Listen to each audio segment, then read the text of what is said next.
Hello student, স্বাগত জানাই তোমাদের বাংলা একাডেমি চ্যানেলে। আজকে আমাদের আলোচনার বিষয় কবি মাইকেল মধুসূদন দত্তের লেখা ঈশ্বরচন্দ্র কবিতাটি।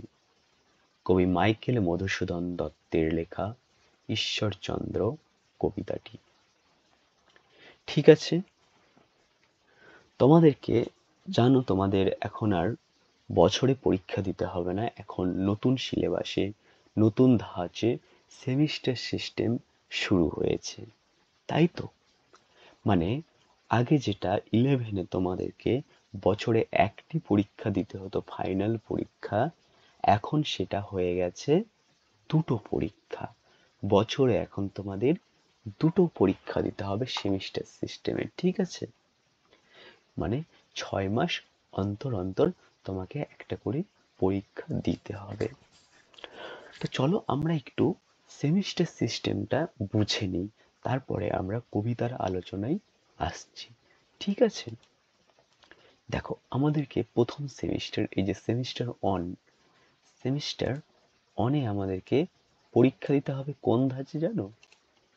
পরীক্ষা দিতে হবে আমাদের, সব থেকে তোমাদের জন্য খুশির আনন্দ হচ্ছে, দেখো এই 40 নম্বর যে পরীক্ষা দিতে হবে সেটা হচ্ছে এমসিকিউ টাইপের কোশ্চেন। এমসিকিউ টাইপের কোশ্চেন অনেকেই জানো, আবার অনেকেই জানো না, তাই তো? এমসিকিউ হচ্ছে multiply choice question. Multiply choice question মানে তোমাকে একটা প্রশ্ন, ছোট প্রশ্ন দিয়ে দেওয়া হবে এবং তার 4টে অপশন দেবে। 4টে অপশনের মধ্যে কোনটা ঠিক হবে সেই একটি বেছে নিয়ে তোমাকে তার উত্তরটি দিতে হবে, ঠিক আছে? এটাই হচ্ছে এমসিকিউ টাইপের কোশ্চেন। আর এটা কতক্ষণের মধ্যে হবে? এই পরীক্ষাটা হবে টোটাল 1.5 ঘন্টার মধ্যে। টোটাল 1.5 ঘন্টার মধ্যে পরীক্ষাটা হবে, তাই তো? তাহলে খুশির খবর না? আর বড় প্রশ্ন তোমাকে লিখতে হচ্ছে না ফার্স্ট সেমিস্টারে।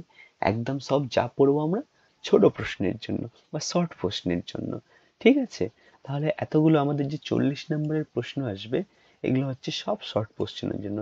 এবং এর মধ্যে আমাদের কবিতা থেকে কত নম্বরের আসবে? দেখো কবিতা, এই দেখো কবিতার নম্বর হচ্ছে আমাদের কত? 7। তাহলে কবিতা থেকে আমাদের প্রশ্ন থাকছে 7 নম্বরের, ঠিক আছে? তাহলে আমাদের শর্ট প্রশ্ন 7 নম্বরের প্রশ্ন আসছে কবিতা থেকে। আর আমাদের আলোচনায় কবিতা রয়েছে দুটো, তাই তো? একটা মাইকেল মধুসূদন দত্তের ঈশ্বরচন্দ্র বিদ্যাসাগর, আর একটা কাজী নজরুল ইসলামের সাম্যবাদী, তাই তো? এই দুটো আসছে আমাদের কি শর্ট প্রশ্ন, এখান থেকে করতে হবে। এটা হচ্ছে আমাদের ফার্স্ট সেমিস্টারে গেল, ঠিক আছে? এরপরে আমাদেরকে বড় প্রশ্ন করতে হবে সেকেন্ড সেমিস্টারে। মানে ওই যে বললাম দুটো পরীক্ষা দিতে হবে। সেকেন্ড সেমিস্টার মানে 6 মাস পর আমাদের আরেকটা পরীক্ষা হবে, যেটা হচ্ছে এসএ কিউ টাইপ আর এলএ কিউ টাইপ। এবার এটাও হবে কত নম্বরের? 40 নম্বরের। আর এটার জন্য সময় সংখ্যা কত দিয়েছে? 1 ঘন্টা। দেখো 60 আওয়ার্স মিনিট, মানে 60 মিনিট তোমার সময় দিয়েছে, ঠিক আছে? মানে তোমাকে 1 ঘন্টা সময় দেওয়া হবে। এবার এর মধ্যে দেখে নাও কি কি প্রশ্ন আসছে। এসএ কিউ টাইপ মানে শর্ট কোশ্চেন। শর্ট কোশ্চেন আসছে এখান থেকে। শর্ট কোশ্চেন কিরকম? একটা প্রশ্ন দেওয়া হলো, তার উত্তরে তুমি ছোট্ট করে 2 বাক্যে বা 3 বাক্যে তার উত্তর লিখে দিলে, এটাই হচ্ছে এসএ কিউ টাইপ। হ্যাঁ, এবার এলএ কিউ টাইপ কোনটা? এলএ কিউ হচ্ছে লং কোশ্চেন, যেটা, ঠিক আছে? লং অ্যান্সার কোশ্চেন, যেটা আমাদের লিখি, মানে বড় প্রশ্ন লিখে এসেছিলাম আমরা মাধ্যমিকে, যেমন 5 নম্বর লিখে এসেছিলাম বড় প্রশ্ন যেইভাবে, সেই রকমই প্রশ্নের ধাঁচগুলো হবে এখানে বড় প্রশ্ন, ঠিক আছে? তো এটা তো সেকেন্ড সেমিস্টার, যখন সেকেন্ড সেমিস্টার আসবে তখন আমি ভালো করে আবার বুঝিয়ে দেবো, ঠিক আছে? এখন আমাদেরকে ফার্স্ট সেমিস্টারটা বুঝে নিতে হবে। ফার্স্ট সেমিস্টার ক্লাস 11-এর জন্য আমাদের কি থাকছে? 40 নম্বরের প্রশ্ন থাকবে। তার মধ্যে আমাদের কবিতা থেকে থাকছে কত? 7 নম্বর। এবং 7 নম্বরটা কত মিনিটের মধ্যে পূরণ করতে হবে? 12 মিনিটের মধ্যে, ঠিক আছে? 12 মিনিটের মধ্যে আমাদেরকে পূরণ করতে হবে সেই প্রশ্নটা। চলো আমরা জেনে নিলাম নম্বর বিভাজন কি করে হবে, তাই তো? এরপরে আমরা চলে যাব কোথায়? এরপরে চলে যাচ্ছি আমরা ঈশ্বরচন্দ্র বিদ্যাসাগর কবিতাটিতে। এই কবিতাটাকে বুঝতে গেলে আমাদেরকে একটা ঘটনায় যেতে হবে। তোমরা কি একটা ঘটনা শুনেছিলে? ইনি কে? মাইকেল মধুসূদন দত্ত, তাই তো?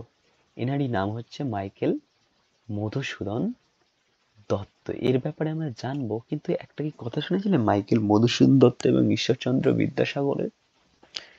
অনেকেই শুনে থাকবে ছোটবেলায় যখন ইনি, আচ্ছা ঈশ্বরচন্দ্র বিদ্যাসাগরকে তো চেনো সবাই, আগে আমাদের ঈশ্বরচন্দ্র বিদ্যাসাগরকে জানা উচিত, ঠিক আছে? কে ছিলেন এই ঈশ্বরচন্দ্র বিদ্যাসাগর? তোমরা ছোটবেলায় সকলে আদর্শলিপি বইটা পড়েছো, তাই তো? আদর্শলিপি বইয়ে কি পড়েছো? বর্ণ পরিচয় আমরা জেনেছিলাম, তাই তো? বর্ণের সাথে আমরা পরিচয় হয়েছিলাম। এই যে অ থেকে চন্দ্রবিন্দু পর্যন্ত আমরা বিভিন্ন রকম বর্ণ পেয়েছিলাম। সেই বর্ণগুলো আমাদেরকে কে শিখিয়েছে? কার জন্য আমরা শিখতে পেরেছিলাম? মনে রাখবে, এই ঈশ্বরচন্দ্র বিদ্যাসাগর। তিনি যদি আজ না থাকতেন, তাহলে আজ আমরা বাংলা শিক্ষায়, মাতৃভাষাতে আমরা আজ পড়াশোনা করতে পারতাম না, আমরা শিক্ষা গ্রহণ করতে পারতাম না, আমাদের বাংলা ভাষা, মাতৃভাষা বাংলা ভাষায় আমরা শিক্ষিত হতে পারতাম না। আমরা আজও হয়তো ইংরেজি ভাষার দিকে ঝুঁকে থাকতাম, ঠিক আছে? তো এটা যেটা সম্ভব হয়েছে, এটা সমস্তটাই সম্ভব হয়েছে এই ঈশ্বরচন্দ্র বিদ্যাসাগরের জন্য, যিনি আদর্শ লিপির স্রষ্টা বা লেখক, ঠিক আছে? তার জন্য। তো তিনি হচ্ছেন সমাজের বিভিন্ন কাজ করে গেছেন আমাদের সমাজের জন্য। যেমন বিধবা বিবাহ। বিধবা বিবাহ কোনটাকে বলছে? এখন দেখবে যাদের স্বামীরা মারা যায়, তারাও আজকাল আরেকটা ছেলের সাথে বিয়ে হচ্ছে, বা আরেকটা পুরুষের সাথে তার বিয়ে দেওয়া হচ্ছে, ঠিক আছে? মানে এটাকে কি বলছে? বিধবা বিবাহ। যারা বিধবা হয়ে যাচ্ছে তাদের আবার পুনরায় এই বিবাহ দেওয়া হচ্ছে। এটা কিন্তু আগে ছিল না। এটা ইংরেজ যখন শাসনাধীন ছিল, যখন আমাদের পুরনো ইতিহাস যখন জানবো, ঘেঁটে দেখবো, তখন কিন্তু মেয়েদের এই সম্মানটা দেওয়া হতো না। তাদেরকে কি করা হতো? তাদের স্বামী মারা গেলে সে স্বামীর চিতাতেই তাদেরকে পুড়িয়ে মারা হতো, ঠিক আছে? কিন্তু যাদের স্বামী মারা গেছে, তাদেরকে আবার নতুন করে বিয়ে দিতে হবে, এই প্রথা চালু করলো কে? এই ঈশ্বরচন্দ্র বিদ্যাসাগরই, মনে রাখবে। এটা কিন্তু মাইকেল মধুসূদন দত্ত এর নাম, ঠিক আছে? এর সাথে একে আবার গুলিয়ে দিও না। এর ব্যাপারে আমরা আসবো কিছুক্ষণ পরে, কিন্তু তার আগে আমাদেরকে জানতে হবে ঈশ্বরচন্দ্র বিদ্যাসাগরের ব্যাপারে কিছু সাধারণ ধারণা, ঠিক আছে? তাহলে ঈশ্বরচন্দ্র বিদ্যাসাগরের সাথে মাইকেল মধুসূদনের একটা ঘটনা ঘটেছিল। শোনো ঘটনাটা, অনেকেই শুনে থাকবে, ঠিক আছে? এই মাইকেল মধুসূদন দত্ত যখন ইংল্যান্ডে, হ্যাঁ, কোথায়? ইংল্যান্ডে পড়াশোনা করতে গিয়েছিল। কি পড়াশোনা করতে গিয়েছিল? ওকালতি পড়াশোনা করতে গিয়েছিল। ওকালতি পড়াশোনা করতে গিয়েছিল, তাই তো? কোথায় গিয়েছিল? ইংল্যান্ডে। ইংল্যান্ডে যখন ওকালতি পড়াশোনা করতে যায়, যেটা আমরা কে বলি? যেটাকে আমরা বলি উকিল, উকিলগিরি, তাই তো? যেটাকে আমরা বলি, সেই ওকালতি যখন পড়তে গিয়েছিল ইংল্যান্ডে, তখন সেখানে তার আর্থিক দিক থেকে অভাব অনটনের মধ্যে তিনি পড়েছিলেন। অভাব অনটন মধ্যে কি?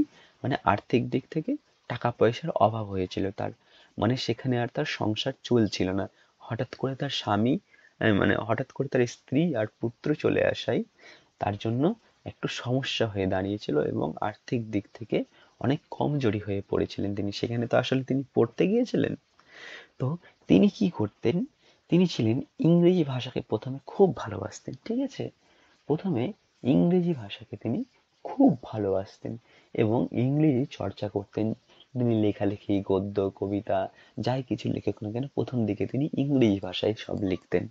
তারপর একদিন কি হলো, যখন তার আর্থিক অনটনের মধ্যে তিনি পড়লেন, যখন তার টাকা পয়সার দরকার হলো, তখন তিনি যখন সেখানে ইংল্যান্ডে টাকার জন্য চাইলেন বন্ধুদের কাছে বা সেখানে আত্মীয়দের কাছে, পরিজনদের কাছে যখন টাকা চাইলেন, তখন তিনি পেলেন না, বা সেই সরকারের কাছে টাকা চাইলেন ইংল্যান্ডে, তখন তিনি সেই সাহায্য পেলেন না, আর্থিক সাহায্য।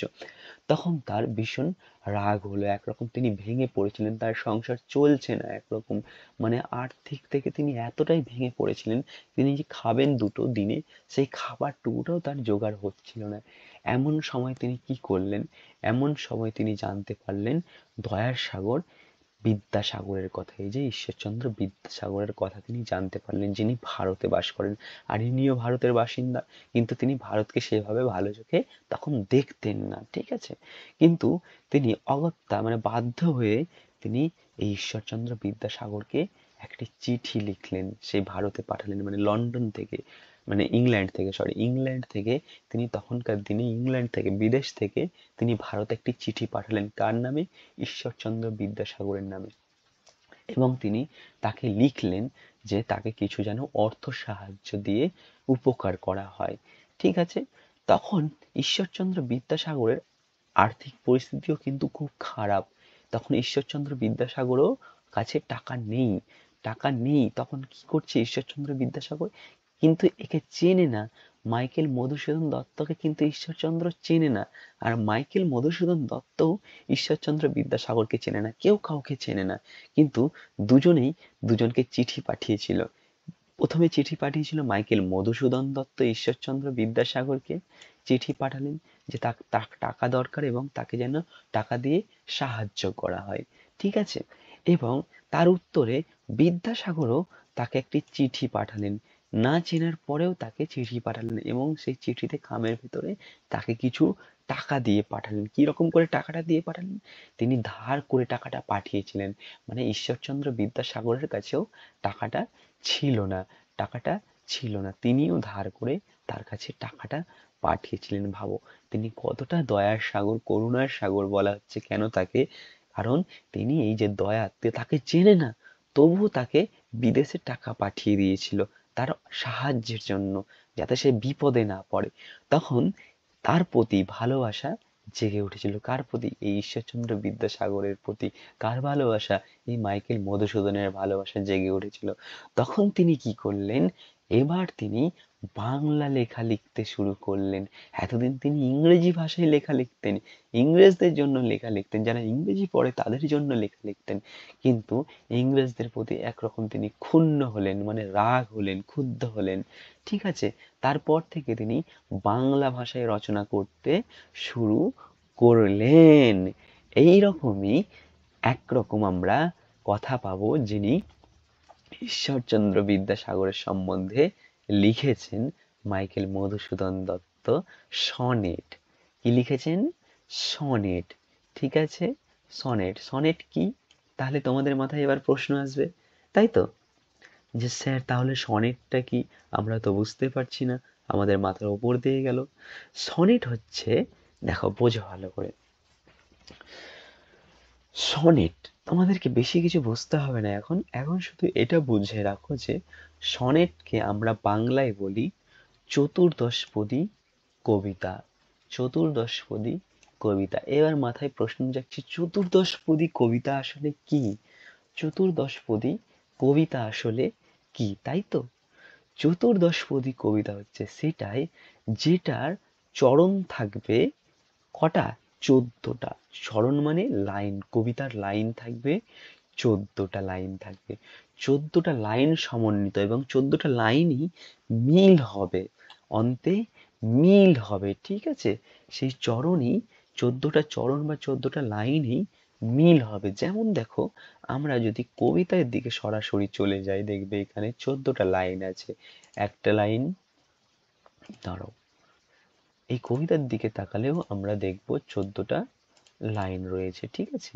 একটা লাইন, দুটো লাইন, তিনটে লাইন, চারটি লাইন, পাঁচটি লাইন, ছটি লাইন, সাতটি লাইন, আটটি লাইন, নটি লাইন, 10টি লাইন, 11টি লাইন, 12টি লাইন, 13টি লাইন, 14টি লাইন। কটি লাইন হলো? 14টি লাইন, তাই তো। এবং এর ছন্দে একটা মিল রয়েছে, দেখো দেখো শেষে দেখো ভারতে ও মনে, একটা ভারতে, এই দেখো ভারতের সাথে এই যে জগতের একটা মিল রয়েছে, ভারতের সাথে জগতের লাইনের সাথে একটা মিল রয়েছে।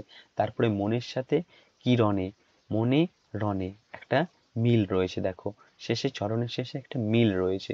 তারপরে কি পর্বতে, বোতে, এই দেখো মোতে একটা মিল রয়েছে। তারপরে চরণে, রণে, এই দেখো সদনে, শনে, দনে, দনে একটা মিল রয়েছে। এইরকম 14 মাত্রা বিশিষ্ট কি হচ্ছে ছন্দে রচিত তার লেখা এই চতুর্দশপদী কবিতাকে আমরা সনেট বলি, যাকে আমরা ইংরেজিতে নাম দিয়েছি সনেট এবং বাংলায় এর নাম দিয়েছি চতুর্দশপদী কবিতা বলি। ঠিক আছে, এরকমই ঈশ্বরচন্দ্র বিদ্যাসাগরের সম্বন্ধে মাইকেল মধুসূদন দত্ত দুটো সনেট লিখেছিলেন। ঠিক আছে, এই চতুর্দশপদী কবিতা বলিতে দুটো সনেট লিখেছিলেন। তার মধ্যে একটা সনেট আমাদের আলোচ্য হচ্ছে ঈশ্বরচন্দ্র বিদ্যাসাগর সনেটটি, যাকে আমরাই বলছি বাংলায় কি চতুর্দশপদী কবিতা। এবার এর উৎস কি, তোমরা অনেকেই প্রশ্ন আসবে এখান থেকে। ঠিক আছে, ধরো বলা হচ্ছে ঈশ্বরচন্দ্র বিদ্যাসাগরের এই যে কবিতাটি, ঈশ্বরচন্দ্র বিদ্যাসাগর কবিতাটি মাইকেল মধুসূদন দত্তের কোথা থেকে নেওয়া হয়েছে, হ্যাঁ কোথা থেকে, কোন অংশ থেকে নেওয়া হয়েছে, তখন তোমরা কি বলবে? চতুর্দশপদী কবিতা বলি কাব্যগ্রন্থ থেকে বা গ্রন্থ থেকে 1927 বঙ্গাব্দ, এটা বাংলা সাল, আর ইংরেজি সাল হচ্ছে 1866 খ্রিস্টাব্দ। এই সালে তার এই চতুর্দশপদী কবিতা থেকে ঈশ্বরচন্দ্র বিদ্যাসাগর এই কবিতাটি নেওয়া হয়েছে। ঠিক আছে, মনে থাকবে। তাহলে বুঝতে পারলে সনেট আসলে কি, তাই তো? তাহলে সনেট কি যদি আমরা প্রশ্ন করি, তাহলে কি বলবে তার উত্তরে? তাহলে সনেট হচ্ছে একরকম কি 14 চরণ বিশিষ্ট, বা এর মধ্যে কিন্তু আবার অন্যটাও হয়, 14 চরণ বা 18 চরণ বা 22 চরণ এগুলোও হয়, কিন্তু এটা হচ্ছে 14 চরণ বিশিষ্ট। ঠিক আছে, মানে 14টা লাইন বিশিষ্ট, কবিতায় 14টি লাইন থাকবে। ঠিক আছে, এই 14টি লাইন বিশিষ্ট যেই ছন্দময় রচিত একটা হৃদয়াবেগে, মানে একটা ভেতরে ভাবোচ্ছ্বাস জাগাবে, একটা অভিব্যক্তি হবে আমাদের মনের মধ্যে, সেটাই হচ্ছে এর ছন্দবদ্ধ একটি রচিত সনেট। ঠিক আছে, মনে থাকবে তাহলে এটা। তাহলে সনেট আমরা কি জানলাম, সনেটে আরো ভাগ হয়, সেগুলো আমরা বড় হব তারপরে জানবো। আপাতত এটুকু জেনে রাখো তোমরা, সনেট হচ্ছে 14 চরণ বিশিষ্ট, 14টি লাইন বিশিষ্ট একটি কবিতা, সেটাকেই আমরা বলা হচ্ছে সনেট। সনেটের বাংলা হচ্ছে চতুর্দশপদী। চতুর্দশ মানে 14টা, পদী মানে পদ, 14টা পদ থাকবে, চতুর্দশপদী। ঠিক আছে, 14টা পদ থাকবে, সেটাই হচ্ছে 14টা পদ বিশিষ্ট বা লাইন বিশিষ্ট কবিতাই হচ্ছে সনেট। মনে রাখবে। তাহলে আমরা জানলাম সনেট কি, তাই তো, এবং এর উৎস কি, এই যে ঈশ্বরচন্দ্র বিদ্যাসাগর কবিতাটি কোথা থেকে নেওয়া হয়েছে সেটা আমরা জানলাম, তাই তো। এরপরে আমরা কি জানবো? এরপরে আমরা জানবো একটু লেখক সম্বন্ধে। প্রথমেই তোমাদের বলেছিলাম যে কবিতা যাওয়ার আগে আমাদেরকে প্রথমেই লেখক সম্বন্ধে কিছু জ্ঞান, সাধারণ একটা ধারণা রাখতে হবে, তা না হলে তার লেখা কবিতার মধ্যে আমরা ভেতরে ঢুকতে পারবো না। ঠিক আছে, তো চলো আমরা জেনে নিই তাহলে কবির সম্বন্ধে কিছু সাধারণ ধারণা আমরা নিয়ে নিই। এইখানেই আমরা পেয়ে যাব আমাদের বইয়ের মধ্যে। দেখো কি বলছে, মাইকেল মধুসূদন দত্ত। মাইকেল মধুসূদন দত্ত, দ্বারা একটু বড় হয়ে গেছে, আমরা ছোট করে নিই পেনটাকে। ঠিক আছে, তাহলে মাইকেল মধুসূদন দত্ত, তার জন্ম কোথায় কত সালে হয়েছিল? 1824 সালে। 1824 সালে তার জন্ম হয়েছিল। এবার প্রশ্ন আসতে পারে কোথায় তার জন্ম হয়েছিল? বাংলাদেশের যশোর জেলার সাগরদাঁড়িতে। তাহলে বাংলাদেশ, যেটা এখন বাংলাদেশের অন্তর্গত, আগে আমাদের কি অংশ ছিল? প্রথম তো দেশ ভাগ হয়নি তখন, তখন তিনি ভারতবর্ষেই জন্মগ্রহণ করেছিল, মনে রাখবে। এখন সেটা বাংলাদেশ হয়ে গেছে ভাগ হয়ে, কিন্তু তিনি তখন ভারতেরই অংশ ছিল। ঠিক আছে, তাহলে ভারতবর্ষে তখন বাংলাদেশ, যেটা আমাদের বঙ্গ নামে পরিচিত ছিল, সেই বঙ্গে বাংলায় তিনি বাংলায় জন্মগ্রহণ করেছিলেন। তাহলে এখন আমরা নাম দিয়েছি তার বাংলাদেশ, যেটা ভাগ হয়ে গেছে। যশোর জেলা যেই জায়গাটা পড়ছে, সেই যশোর জেলাটা এখন বাংলাদেশের অন্তর্গত হয়ে গেছে। ঠিক আছে, তাহলে বাংলাদেশের যশোর জেলার সাগরদাঁড়িতে তিনি জন্মগ্রহণ করেছিলেন, তাই তো। দেখো তারপরে কি বলছেন, হিন্দু কলেজে পড়ার সময় ইংরেজিতে সাহিত্য চর্চা শুরু করেন। দেখো হিন্দু কলেজ যখন প্রথম প্রতিষ্ঠা হলো, আমাদের প্রথম কলেজ কি প্রতিষ্ঠা হলো? হিন্দু কলেজ, তাই তো। কত সালে? 1800 সালে, মনে রাখবে, কলকাতায়। তো সেই হিন্দু কলেজ যখন প্রতিষ্ঠা হলো তখন সেখানে ইংরেজি পড়ানো হতো, শুধুই ইংরেজি, এবং সেখানেই তিনি ইংরেজি সাহিত্য চর্চা শুরু করলেন, ঠিক আছে, ইংরেজি ভাষায় যা পড়াশোনা তিনি করতে শুরু করলেন, বাংলা ভাষায় না, মনে রাখবে, ইংরেজি ভাষায়। ওই যে বললাম লন্ডনে উকালতি পড়তে গিয়েছিল সেই ঘটনা, তাই তো। তারপরে কি বলছেন, 1843 খ্রিস্টাব্দে খ্রিস্ট ধর্ম গ্রহণ করেন। খ্রিস্ট ধর্ম মানে খ্রিস্টান, খ্রিস্টান ধর্ম তিনি গ্রহণ করেন কত সালে, 1843 সালে। তিনি একজন বাঙালি, বাংলায় থাকতেন, ঠিক আছে, কিন্তু তিনি পরবর্তীকালে খ্রিস্টান ধর্ম গ্রহণ করেছিলেন। তিনি ইংরেজিকে, মানে ইংরেজি ভাষাকে, ইংরেজদের এতটাই ভালোবাসতেন, তিনি পরবর্তীকালে খ্রিস্টান ধর্মও গ্রহণ করে নিয়েছিলেন। বাংলায় সাহিত্য সৃষ্টি বাংলায় সাহিত্য সৃষ্টি শুরু করে তিনি ব্ল্যাক ভার্সের অনুসরণে অমিত্রাক্ষর ছন্দ প্রত্যাবর্তন করে বাংলায় এক যুগান্তর আনেন। এরপরে কি করলো, এরপরে তো ইংরেজ ধর্ম, খ্রিস্টান ধর্ম তো তিনি গ্রহণ করলেন, কিন্তু খ্রিস্টান ধর্ম গ্রহণ করে যখন ইংরেজরা তার বুকে লাথি মারলো, তার পেটে লাথি মারলো, তখন তিনি কি করলেন, আবার ফিরে এলেন কোথায়, বাংলায়, এবং বাংলায় সাহিত্য চর্চা করতে শুরু করলেন, বাংলায় লেখালেখি করতে শুরু করলেন। তখন বাংলা নিয়ে তিনি এতটাই উদ্বুদ্ধ ছিলেন, লেখালেখি শুরু করেছিলেন, যে তার লেখা পড়ে সবাই, মানুষজন খুব খুশি হয়েছিল বাংলায়, এবং বাংলায় ব্ল্যাক ভার্স, যাকে আমরা অমিত্রাক্ষর ছন্দে বলেছিলাম, লিখেছিলেন তিনি, অমিত্রাক্ষর ছন্দে তিনি লেখা লিখেছিলেন, এবং এই লেখা লিখে তিনি বাংলায় যুগান্তর সৃষ্টি করেছিলেন, ঠিক আছে। মানে এতটাই বাংলার মানুষ ভালোবেসেছিলেন তাকে। গ্রিক, ল্যাটিন, সংস্কৃত ভাষায় তার পাণ্ডিত্য ছিল। তিনি কি কি ভাষা জানতেন যদি প্রশ্ন আসে, মাইকেল মধুসূদন দত্ত কি কি ভাষা জানতেন, তাহলে গ্রিক ভাষা জানতেন, ল্যাটিন ভাষা জানতেন, সংস্কৃত ভাষা জানতেন, ঠিক আছে। এইসব ভাষাগুলো তার কি পাণ্ডিত্য ছিল, তিনি জানতেন। তার সবচেয়ে বড় কাব্যগ্রন্থ কোনটা বলতো, তাহলে তার সবচেয়ে বড় কাব্যগ্রন্থ হচ্ছে, মনে রাখবে, মেঘনাদ কাব্য, মেঘনাদ বধ কাব্য, যেটাকে আমরা জানি, ঠিক আছে। এটা হচ্ছে তার সবচেয়ে প্রধান শ্রেষ্ঠ কাব্যগ্রন্থ, তার সবচেয়ে বড় বিখ্যাত কাব্যগ্রন্থ, মনে রাখবে। এটা খুব বাজারে শোরগোল নিয়ে এসেছিল, তিনি এটা খুব বাজারে ছেয়ে গিয়েছিল চারিদিকে, ঠিক আছে। কাব্যগ্রন্থ কি তো আমি ক্লাস 10-এ সব পড়াতে বলেই দিয়েছিলাম, তবুও তোমাদের এখানে ছোট্ট করে বলে দিচ্ছি যারা জানো না কাব্যগ্রন্থ কি, ঠিক আছে।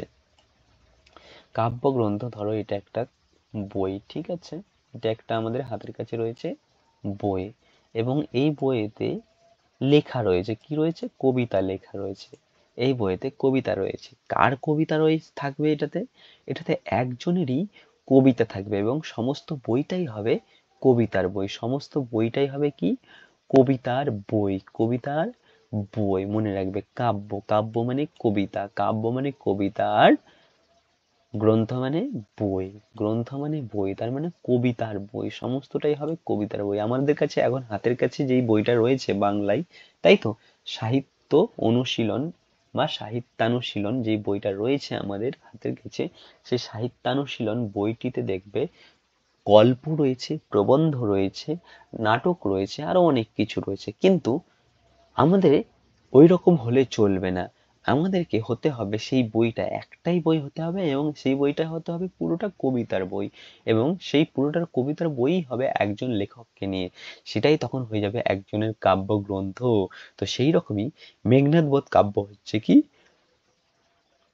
মাইকেল মধুসূদন দত্তেরই লেখা একটা কাব্যগ্রন্থ, ঠিক আছে।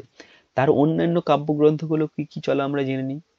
তিলোত্তমা সম্ভব কাব্য, বীরঙ্গনা কাব্য, ব্রজঙ্গনা কাব্য, চতুর্দশপদী কবিতা বলে, এই দেখো এটাও তার হচ্ছে একটি কাব্যগ্রন্থ, চতুর্দশপদী কবিতা বলি, মনে রাখবে, যেটা আমাদের কবিতাটা আজকে নেওয়া হয়েছে যে কাব্যগ্রন্থ থেকে, তাহলে এটাই হচ্ছে তার একটা কাব্যগ্রন্থ, এরকম একটা বই গ্রন্থ, এবং এই বই থেকে একটা কবিতা তুলে নিয়েছে, যাই কবিতাটার নাম হচ্ছে ঈশ্বরচন্দ্র বিদ্যাসাগর। সেই কবিতাটি আমরা পড়বো আজকে, সেই কবিতাটি নেওয়া হয়েছে। তাহলে চতুর্দশপদী কবিতা কাব্যগ্রন্থ থেকে যদি প্রশ্ন আসে কোন কাব্যগ্রন্থ থেকে ঈশ্বরচন্দ্র কবিতাটি নেওয়া হয়েছে, তাহলে তোমরা উত্তরে কি লিখবে, চতুর্দশপদী কবিতাবলী কাব্যগ্রন্থ থেকে এই কবিতাটি নেওয়া হয়েছে। এবং এই কবিতাটি কি ছিল, একটি সনেট জাতীয় কবিতা। সনেট কোনটাকে বলা হচ্ছে, সনেট বলা হচ্ছে 14 চরণ বিশিষ্ট বা 14 লাইন বিশিষ্ট একটি কবিতা, যার মিল রয়েছে, ঠিক আছে, প্রত্যেক 2 চরণের অন্তে মিল রয়েছে, ঠিক আছে। সেটাই হচ্ছে আমাদের কি, এই যে সনেট, মনে থাকবে তাহলে সনেট আমাদের কি। এরপরে কি বলছেন, তার রচিত নাটকগুলি, তিনি নাটকও রচনা করেছিলেন। দেখো নাটক কি, শর্মিষ্ঠা নাটক, পদ্মাবতী নাটক, মায়াকানন নাটক, কৃষ্ণকুমারী নাটক।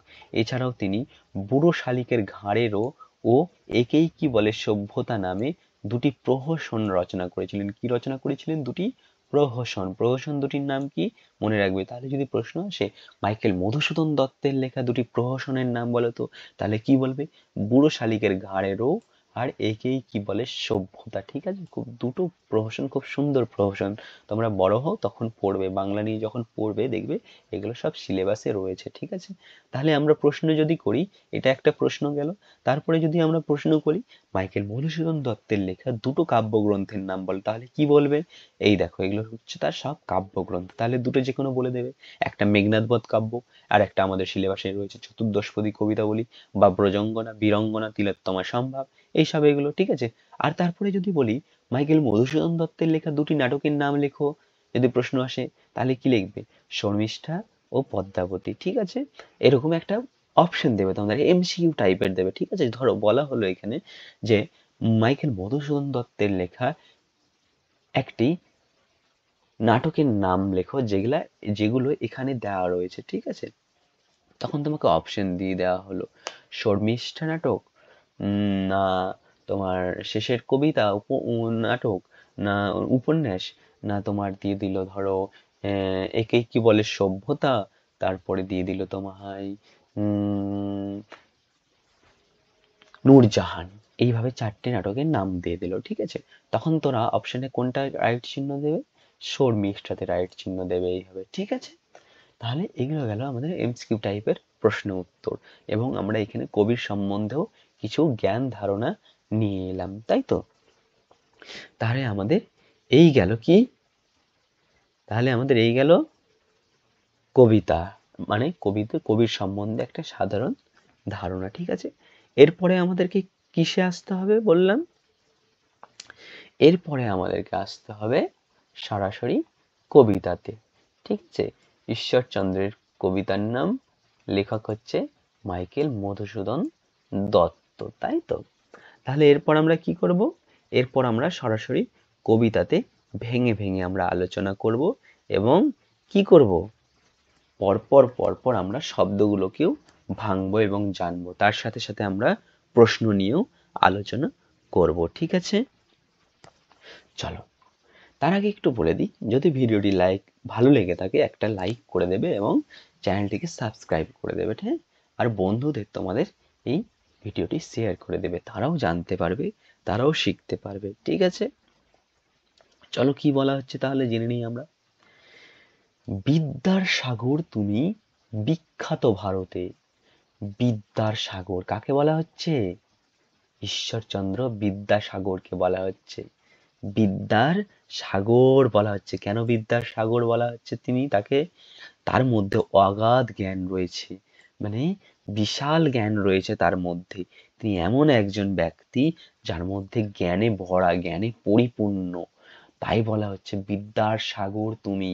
বিখ্যাত ভারতে তিনি বিখ্যাত, ভারতবর্ষে তিনি বিখ্যাত, সারা ভারতবর্ষে তার নাম ছড়িয়ে গিয়েছে।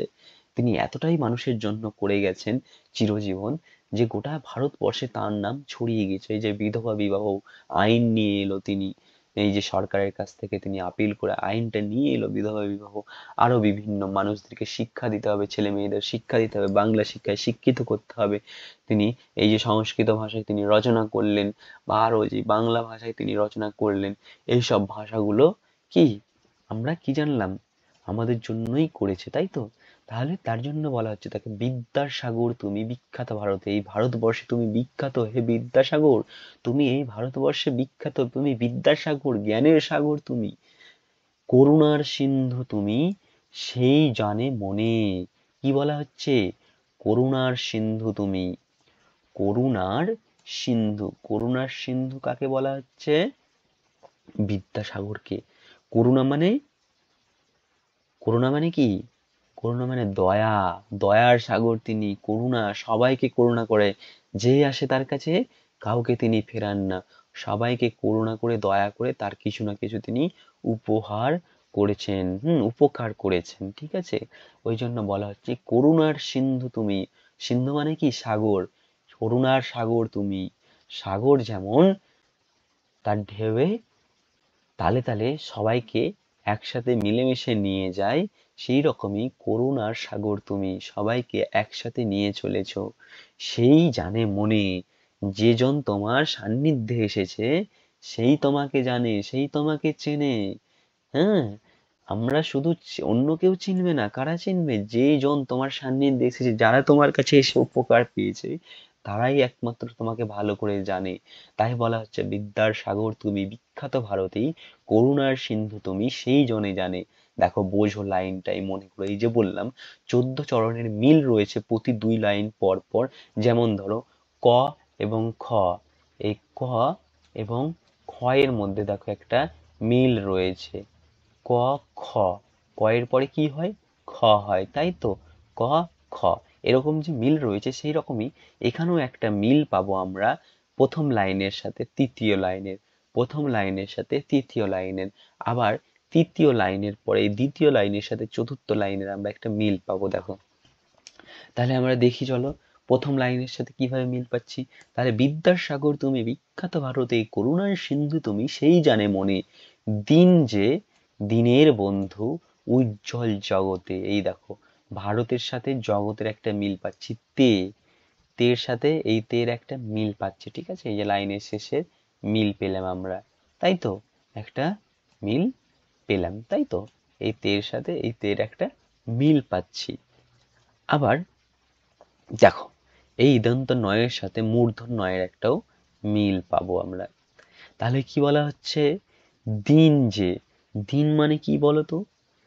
দিন যে, যিনি দিন আনি দিন খায়, মানে গরিবকে বোঝানো হয়েছে, দরিদ্র, দরিদ্রদের বোঝানো হয়েছে এখানে। দিন শব্দের অর্থ মনে রাখবে, লিখে নাও খাতায়, এগুলো শব্দের অর্থগুলো আমি যে বলছি তোমরা খাতায় লিখে নাও, ঠিক আছে? এগুলো থেকেও প্রশ্ন আসবে।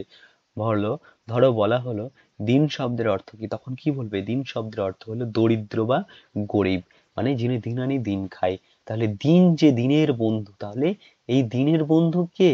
দিনের বন্ধু হচ্ছে ঈশ্বরচন্দ্র বিদ্যাসাগর, মানে গরিবের বন্ধু ঈশ্বরচন্দ্র বিদ্যাসাগরকেই বলা হচ্ছে। তিনি সমস্ত গরিবের পাশে গিয়ে দাঁড়ান, যখনই তার চোখে পড়ে যিনি, তার পাশে গিয়েই তিনি দাঁড়িয়েছেন। তাই বলছে এই গরিবের বন্ধু তিনি, ঠিক আছে? দিন যে, গরিব যে দিনের বন্ধু, মানে গরিবেরও বন্ধু, উজ্জ্বল জগতে, জগতের মধ্যে তিনি উজ্জ্বল হয়ে রয়েছেন, তার নাম এমন ভাবে। হিমাদ্রির হেম ক্লান্তি অম্লান কিরণে, হিমাদ্রির হেম ক্লান্তি কি? অম্লান কিরণে। দেখো এই শব্দগুলো অর্থগুলো লিখে রাখবে, ঠিক আছে? হেমাদ্রি, হেমাদ্রি মানে কি?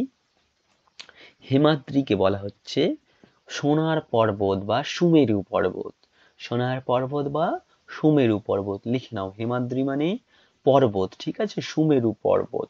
তারপরে কি বলছেন? তারপরে আমরা পাবো কি? হেমাদ্রির হেমক্লান্তি, হেমকান্তি, তাই তো? তাহলে হেমকান্তি মানে কি? হেমকান্তি মানে হচ্ছে সোনার মতো রূপ যার, সোনার মতো রূপ যার। এই যে হেমাদ্রি মানে পাহাড়ের কথা বললাম, সেই পাহাড়টার রূপ কিরকম? সোনার মতো, সোনার মতো রূপ যার, সেটাই হচ্ছে হেমকান্তি, ঠিক আছে?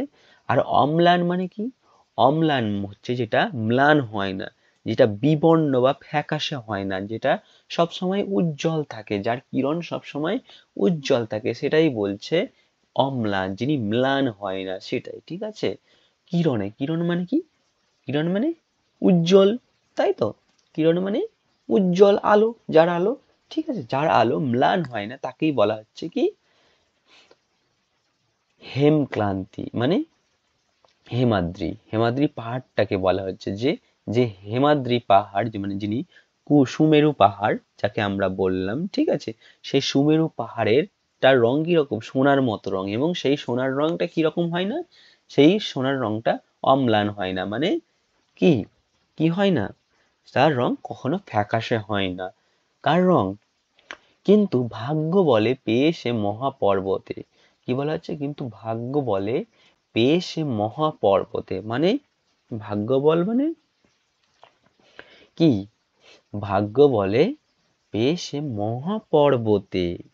দেখো ভালো করে বোঝো তাহলে এই জিনিসটা, ঠিক আছে? মহাপর্বত বলতে কাকে বোঝানো হচ্ছে?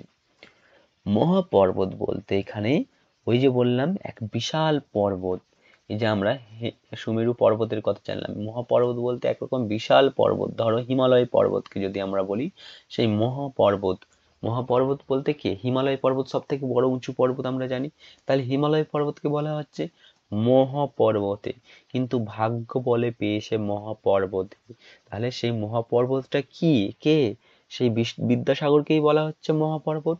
এখানে এই যে সুমেরু পর্বতের কথা আমরা জানলাম, সোনার মতো রূপ যার, যিনি সবসময় উজ্জ্বল হয়ে থাকেন, কে সেটা, ঈশ্বরচন্দ্র বিদ্যাসাগরই।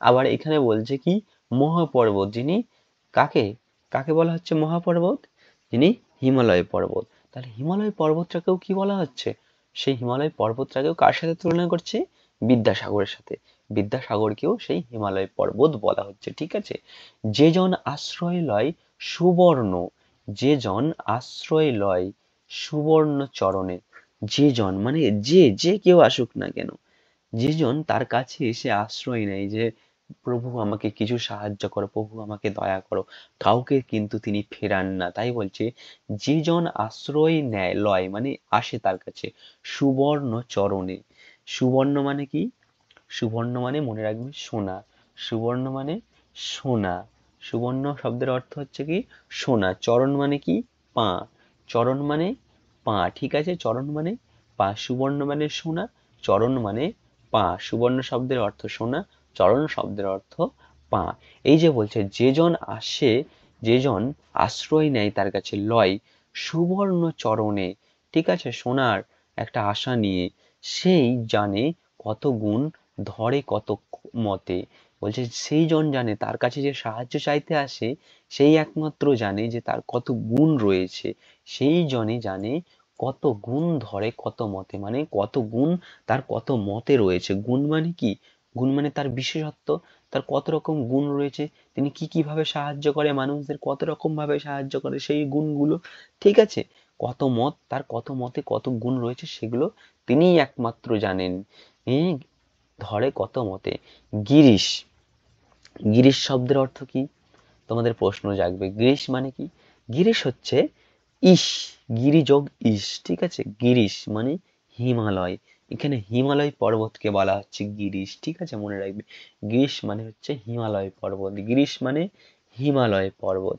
গিরিশ কি সেবা তার সুখ সদনে, বলছে কি, কি সেবা তার সুখ সদনে, সে সুখ সদনে, সুখ সদনে মানে কি, সুখ সাধনা মানে সুখের জন্য আশ্রয়, সুখের জন্য আশ্রয়, সুখ সাধনে মানে সুখের জন্য আশ্রয়, ঠিক আছে, সুখের জন্য আশ্রয়, তাই বলা হচ্ছে কি সেবা তার সুখ সদনে, বলছে তার কাছে গিয়ে কে কি সুখ পায়, তার সদনে গিয়ে, তার আশ্রয়ে গিয়ে, দানে বাড়ি নদী রূপ বিমলা কিং করে, বোঝো লাইনটা ভালো করে, দানে বাড়ি, তিনি যে দান করেন, ঠিক আছে, তিনি যে দান করেন, দানে বাড়ি, দানে বাড়ি, বাড়ি মানে কি এখানে জানো, বাড়ি শব্দের অর্থ বয়াকার রয় হস্যি বাড়ি, অনেকেই জানে না, মনে রাখবে বাড়ি শব্দের অর্থ হচ্ছে এখানে জল, বাড়ি শব্দের অর্থ লিখে নাও জল, বাড়ি শব্দের অর্থ হচ্ছে কি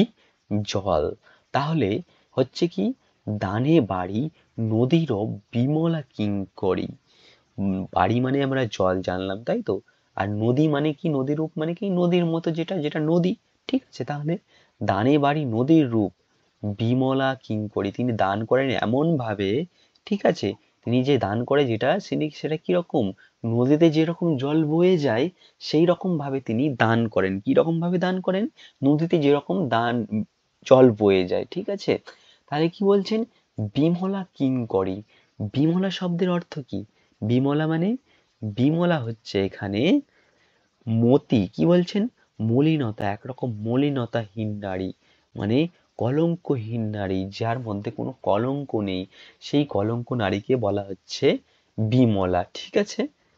আর কিঙ্করি এখানে কি, কিঙ্করি হচ্ছে একরকম দাসী, যাদেরকে আমরা দাসী বলি, তাহলে বিমলা কিঙ্করি দুটো শব্দের অর্থ কি দাঁড়ালো, তাহলে বিমলা শব্দের অর্থ হচ্ছে কি কলঙ্কহীনা নারী, তাহলে কলঙ্কহীনা দাসী হচ্ছে যার মধ্যে কোনো কলঙ্ক নেই, সেই কলঙ্ক দাসী, সেই কলঙ্ক দাসী যিনি সমস্ত জলের মতো নদীরূপ ভাবে নিজের দানটাকে এগিয়ে নিয়ে যায়, তাই বলা হচ্ছে তিনি একরকম দান প্রদানকারী কিঙ্করী, মানে কলঙ্কহীনা নারী, ঠিক আছে, মানে দাসী, মানুষের কাছে একরকম দাসী, তিনি দাস রূপে কাজ করেন। তাই বলছেন দানে বাড়ি নদী রূপ বিমলা কিঙ্করী, মানে তিনি এমন ভাবে দান করেন যেটা নদী রূপ, নদীর মতো বয়ে চলেছে, বিমলা কিঙ্করী রূপে, দাসীদের মতো রূপে, ঠিক আছে, কলঙ্কহীনা দাসীদের রূপে, ঠিক আছে। তারপরে কি বলছেন, যোগাই অমৃত ফল পরম আদরে, যোগাই অমৃত ফল পরম আদরে, পরম আদরে, ভালো করে বোঝো, ঠিক আছে। অমৃত ফল মানে কি, স্বর্গীয় ফল, যেটা স্বর্গের ফল বলে আমরা চিনি, যেটা খেলে কখনো কারো মৃত্যু হয় না বলে আমরা জানি, তাই তো। তাই বলছেন যোগায় অমৃত ফল পরম আদরে, তিনি এই অমৃত ফলটাকে, উপাদেয় ফলটাকে কি করছে, পরম আদরে, অত্যন্ত যত্নের সাথে, অত্যন্ত যত্নের সাথে যোগান দিচ্ছে, ঠিক আছে, অত্যন্ত যত্নের সাথে তিনি তাকে যোগাচ্ছেন। দীর্ঘ শির তরুদল, দীর্ঘ শির তরুদল দাস রূপ ধরি, দীর্ঘ কি, দীর্ঘ শির মানে কি, উন্নত বা উঁচু, দীর্ঘ শির মানে উঁচু শির, মানে উন্নত শির যার, ঠিক আছে, উন্নত শির, দীর্ঘশির মানে উন্নত শির যার, তরু দল, তরু দল, তাহলে কি বলছেন, যে জনের মাথা নত করে না সেটাকে আমরা বলি দীর্ঘশির, যিনি মাথা সবসময় তুলে রাখেন যাকে, ঠিক আছে, তাকেই আমরা বলি দীর্ঘশির, মানে মাথা সবসময় যার উঁচু। তারপরে কি বলছে, তরুদল, তরুদল মানে কি, তরুদল বলা হচ্ছে, তরু মানে কি বৃক্ষ আমরা জানি, তাহলে বৃক্ষরাজি মানে গাছেরা, গাছেদের দল, গাছের দলের কথা বলছে, তাহলে দীর্ঘ শির তরু দল দাসরূপ ধরি, দাসরূপ মানে কি, দাসের মতো রূপ ধরে, মানে চাকরের মতো রূপ ধরে আমরা যেটা বলছি। দীর্ঘ শির, তোমার মাথা সবসময় উঁচু আছে, মানে একরকম তুমি বনের মতো, জঙ্গলের মতো, জঙ্গলের দল তুমি, তুমি দাসরূপ হিসেবে কাজ করছো, একরকম চাকরের মতো তুমি সবার জন্য কাজ করে চলেছো। পরিমলে ফুল ফল 10 দিকে ভরে, পরিমলে ফুল ফল, পরিমল মানে কি সুগন্ধে, তার জন্য কি হচ্ছে, তোমার যে নাম সারা বিশ্বে সারা জায়গায় ছড়িয়ে পড়ছে, এই যে তোমার যে পরিমলে ফুল, ফুল ফল, তোমার এই যে নামগুলো পাচ্ছ, তুমি এই যে ফলগুলো পাচ্ছ, সেগুলো ফুল কুল 10 দিন, 10 দিশ ভরে, 10 দিশ ভরে, তাহলে এখানে যে আমরা ফুল কুল পেলাম, মানে ফুলের বংশ, মানে ফুল সমূহকে বলা হচ্ছে, ঠিক আছে, পুরো ফুল কুলটাকে বলা হচ্ছে, ফুলের কুল, ফুলের কুল, ঠিক আছে, মনে রাখবে, ফুল কুল মানে পুরো ফুল ফুল, ফুলের বংশটাকে বলা হচ্ছে, ফুল কুলটাকে বলা হচ্ছে, তাহলে সুগন্ধ যে ফুলের কুল, সেটা 10 দিশ ভরে, মানে চারিদিকে ছড়িয়ে গেছে, তোমার নামটা 10 দিকে ছড়িয়ে গেছে। এই 10 দিশটা যেটা আমরা বলছি, 10 দিশ মানে কি জানো, 10 দিশটা মানে মনে রাখবে, লিখে নাও তোমরা, ঠিক আছে, এই 10 দিশ যদি প্রশ্ন আসে, 10 দিশ বলতে কোন 10 দিশের কথা বলা হয়েছে, তখন বলবে এই 10 দিশটা হচ্ছে বা 10 দিকটা হচ্ছে, সেই 10 দিক হচ্ছে কি, উত্তর, দক্ষিণ, পূর্ব, পশ্চিম, ঈশান, অগ্নি, নৈঋত, বায়ু, ঊর্ধ্ব, অধ, ঠিক আছে, আরেকবার বলছি, লিখে নাও, উত্তর, দক্ষিণ, পূর্ব, পশ্চিম, ঈশান, অগ্নি, নৈঋত, বায়ু, ঊর্ধ্ব, অধ, ঠিক আছে, এই 10টা দিককেই এখানে বলা হয়েছে 10 দিশ, ঠিক আছে, 10 দিশ ভরে। দিবসে শীতল শাসি ছায়া, দিবসে শীতল শাসি ছায়া, এই যে শীতল শাসি ছায়া বলছে, এটা কি, যে ছায়া শীতল বায়ু দান করে, মানে ঠান্ডা বাতাস দান করে, তাকেই বলা হচ্ছে শীতল বায়ু। দিবসে শীতল শাসি ছায়া, তোমার ছায়া এসে ঠান্ডা পায় কারা, মানুষজন। বর্ণেশ্বরী, বর্ণেশ্বরী মানে কি, বর্ণেশ্বরী মানে বনের শ্রেষ্ঠ গাছ যিনি, তাহলে বনের শ্রেষ্ঠ গাছ কাকে বলা হচ্ছে, ঈশ্বরচন্দ্র বিদ্যাসাগরকে। আর আসলে এই বনের শ্রেষ্ঠ গাছ কে, আমরা জানি বহু পুরানো গাছ হচ্ছে বট গাছ, তাই তো, যেটা বহুদিন বেঁচে থাকে, বহুদিন তিনি তার ছায়ায় সমস্ত ছোট গাছগুলোকে আগলে রাখে, সেই রকমই ঈশ্বরচন্দ্র হচ্ছে বনের রাজা, বনের সেই গাছ হচ্ছে কি বন্যেশ্বরী, বা সেই বট গাছ, বা সেই বড় গাছ, পুরনো, বহু পুরনো গাছ, যিনি ভারতবর্ষের সমস্ত মানুষকে তার ছায়াতে জড়িয়ে রেখেছে, ধরে রেখেছে, ঠিক আছে? তাই বলছে দিবসে শীতল শাসি ছাই, তার ছায়াতে তাকে ভরে রেখেছে বন্যেশ্বরী, বনের মধ্যে, ঠিক আছে? বন যেরকম তার ছোট ছোট গাছগুলোকে আগলে রাখে সেইভাবে, ঠিক আছে? তারপরে কি বলছেন, নিশানায় সুশান্ত নিদ্রা ক্লান্তি দূর করে। কি বলছে, নিশায় সুশান্ত, নিশায়, নিশা মানে কি, নিশা মানে রাত, নিশা মানে রাত, মনে রাখবে, ঠিক আছে? নিশা মানে রাত। তাহলে রাতের সুশান্ত, সুশান্ত মানে শান্ত, মানে খুব শান্ত। তাহলে রাতের শান্ত, নিদ্রা মানে কি, ঘুম। তাহলে রাত্রে সেই শান্ত ঘুমটা ক্লান্তি দূর করে, তখনই একজনের সেই শান্ত ঘুমকে ক্লান্তি দূর করে। কার জন্য সেই ক্লান্তি দূর হয়? এই ঈশ্বরচন্দ্র বিদ্যাসাগরের জন্য সেই ক্লান্তি দূর হয়।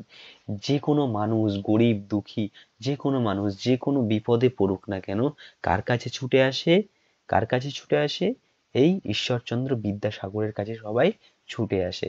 এবং ছুটে আসার ফলে কি হয়, ঈশ্বরচন্দ্র বিদ্যাসাগরও কাউকে কোনোদিন ফেরাননি, তাকে হাত ভরে যতটা পেরেছে তাকে দিয়েছেন, শেষ সম্বলটুকু তাকে দিয়ে তিনি সাহায্য করেছেন, তাই তাকে আমরা বলি দয়ার সাগর। তার এতটাই গুণ, তিনি ভারতবর্ষের প্রত্যেকটা মানুষকে মনে হচ্ছে যেন তার ছত্রছায়ায় আগলে রেখেছে, ঠিক আছে? এবং সেই মানুষজন ছত্রছায়ার থেকে সুশান্তভাবে আরামে ঘুম দিচ্ছে, ঠিক আছে? এটাই এই কবিতার মধ্যে বোঝাচ্ছে। তাহলে পুরো লাইনটাতে যদি আমরা বুঝি তাহলে আমরা কি বুঝবো, পুরো লাইনটাই কি বলছে এই কবিতার মধ্যে, তাই তো? তাহলে এক মিনিট, পুরো লাইনটাকে যদি আমরা বলি,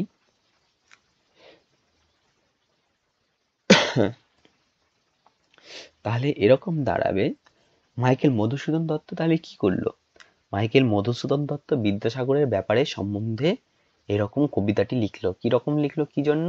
ওই যে বললাম, একরকম তার কাছে সাহায্য চেয়েছে এবং তিনি তাকে চেনেন না, তবুও তার কাছে তিনি সাহায্য পাঠিয়েছেন বিদ্যাসাগর। এবং কিভাবে সাহায্য পাঠিয়েছেন, ধার করে একরকম সাহায্য পাঠিয়েছেন, ঠিক আছে? তো তার এমন খুশি হলেন তিনি, তখন থেকে তিনি তো বাংলা লেখা শুরু করলেন। তারপর থেকেই তিনি এই যে সনেট লেখা শুরু করলেন, মানে এই যে কাব্যগ্রন্থ চতুর্দশপদী কবিতা লেখা শুরু করলেন, যেটা প্রত্যেকটা কবিতা 14 লাইন 14 চরণে ভাগ হয়ে থাকবে, ঠিক আছে? সেইটাই হচ্ছে তার সনেট লেখা। এবং তিনি সেখানে মাইকেল মধুসূদন দত্ত ঈশ্বরচন্দ্র বিদ্যাসাগরকে নিয়ে দুটো সনেট লিখলেন। তার মধ্যে একটা সনেট আমাদের আজকে আলোচ্য পাঠ্য, যেটা আমরা পড়ছি, সেটা হচ্ছে কি ঈশ্বরচন্দ্র বিদ্যাসাগর, ঠিক আছে? এবং তার গুণে গুণে সমৃদ্ধ হয়ে বিদ্যাসাগরের চরিত্রকে গুণাবলী পরিচয় দিয়েছেন তিনি, ঠিক আছে? বিদ্যাসাগরের প্রতি তার অসীম শ্রদ্ধা জেগেছিল, তার ফলে তার কৃতজ্ঞতা প্রকাশ করেছেন তিনি। ওই জন্য তিনি ঈশ্বরচন্দ্র বিদ্যাসাগরকে মধুকবি, ঈশ্বরচন্দ্রকে বিদ্যার সাগর বলেছেন। তিনি কি বলেছেন, বিদ্যার সাগর বলেছেন। মানে তার মতো এমন পণ্ডিত, এমন জ্ঞানী, শুধু বিদ্যার সাগরই নয়, তিনি তিনি করুণারও সাগর, তিনি দয়ারও সাগর। তিনি যে বিদ্যা দান করেছেন এমনটা নয়, তিনি দয়াও করেছেন সমস্ত মানুষকে। যে দিন দরিদ্র, সেই দিন দরিদ্র মানুষকেও তিনি কি করেছেন, সাহায্য করেছেন, তাই তো? তিনি আসলে দিন দরিদ্রের পরম বন্ধু, পরম আশ্রয়, আশ্রয়দাতা, ঠিক আছে? কারণ তার করুণা ধারার স্পর্শে তার জীবন ধন্য হয়ে গেছে। যেজন মানুষ এসছে তার সান্নিধ্যে, তার করুণা পেয়ে সেই মানুষের জীবন কি হয়েছে, ধন্য হয়ে গিয়েছে। যেমন ধন্য হয়ে গেছে স্বয়ং মাইকেল মধুসূদন দত্ত। এই যে ঘটনাটা বললাম, লন্ডনে পড়তে গিয়েছে, তিনিও তো সাহায্য পেয়েছেন একরকম, তাই না? তাহলে বিদ্যাসাগরের এই যে সোনার পাহাড়ের মতো বলছে উজ্জ্বল, এই যে এখানে বললাম আমরা সোনার পাহাড়ের মতো কি একরকম উজ্জ্বল হয়ে আছে, সোনার পাহাড়ের মতো কি বিদ্যাসাগর, সেই স্বর্ণাভ, কি বলছে, স্বর্ণাভ অমিলন উজ্জ্বল কিরণে তিনি সারা জীবন উদ্ভাসিত হয়ে রয়েছেন।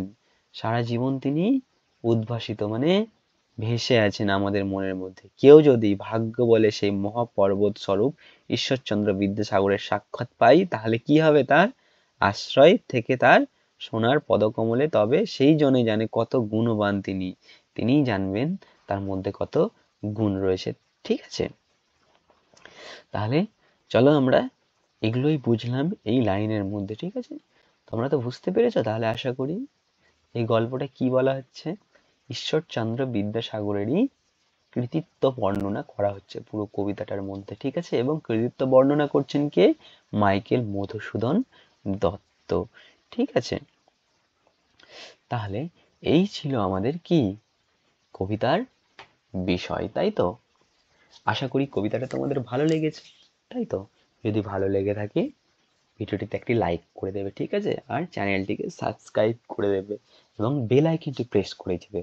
যখন আমরা পরবর্তীকালে আরও ভিডিও ছাড়বো, আরও ক্লাস নেব তোমাদের, তখন আরও তোমাদের সুবিধে হবে, নোটিফিকেশনটা তোমাদের কাছে পৌঁছে যাবে, ঠিক আছে? তাহলে কি করবে তোমরা? তোমরা এই কবিতাটাকে ভালো করে পড়ো এবং ক্লাসটি ভালো করে দেখো, একবারে না বুঝতে পারলে বারবার দেখো। আরও এই যে শব্দার্থগুলো বললাম, যেই শব্দের অর্থগুলো ওগুলো লিখে নাও, ওগুলো থেকেও প্রশ্ন আসবে, ঠিক আছে? তাহলে এগুলো গেল আমাদের প্রশ্ন, এবং আমাদের খুব সহজ হয়ে গেছে, খুব মজার বিষয় হয়ে গেছে এই সেমিস্টার সিস্টেম চালু হয়ে। আমাদের বেশি আর খাটতে হবে না, বেশি পড়তে হবে না, ঠিক আছে? খুব অল্প বুঝেই আমরা, অল্প পড়াশোনা করেই আমরা বেশি বেশি করে নাম্বার পেয়ে যাব, ঠিক আছে? এইটা তোমাদের খুব সুবিধে হয়েছে সেমিস্টার সিস্টেম শুরু হয়ে। কেউ ভাববে না যে বিশাল কিছু হয়ে গেছে, বড় কিছু হয়ে গেছে সেমিস্টার সিস্টেম, খুব খারাপ একটা জিনিস। কখনোই ভাববে না, যেই যা বলুক না কেন খুব কঠিন, কিন্তু তার কথায় কান দেবে না। একটা কথা মনে রাখবে, এটা হচ্ছে খুব ভালো জিনিস, তোমাদের জন্য খুব ভালো হয়েছে।